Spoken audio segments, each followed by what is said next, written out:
नमहरे सखी छोटी का देब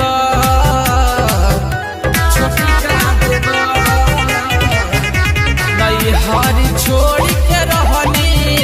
पियावा के घर लाई नमहरे सखी छोटी का देब कि मन करे मर जाई खाई के जहर कि मन करे मर जाई खाई के जहर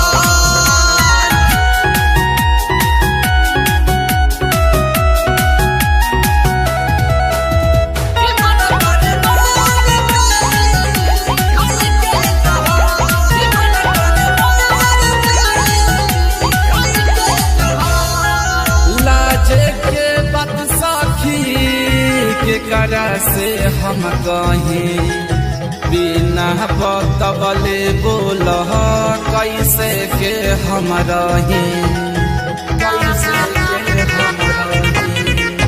लाजे के बात सखी के करा से हम कहीं बिना बतबले बोल कैसे के हम रही मरता जवनिया हमारी गजबे लहर रहिल डरे ओकरा घर के भीतर कि मन करे मर जाई खाई के जहर कि मन करे मर जाई खाई के जहर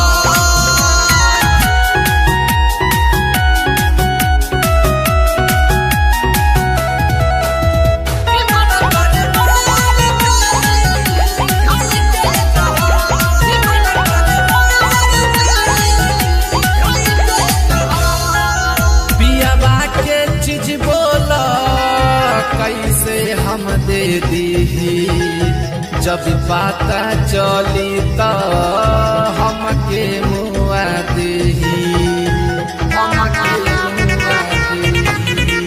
पियावा के चीज बोला कैसे हम दे दी जब पता चली तो हमके मुआ देही चरण सोनू चाहे बीमार पियावा के राह देखे नैना हमार कि मन करे मर जाई खाई के जहर कि मन करे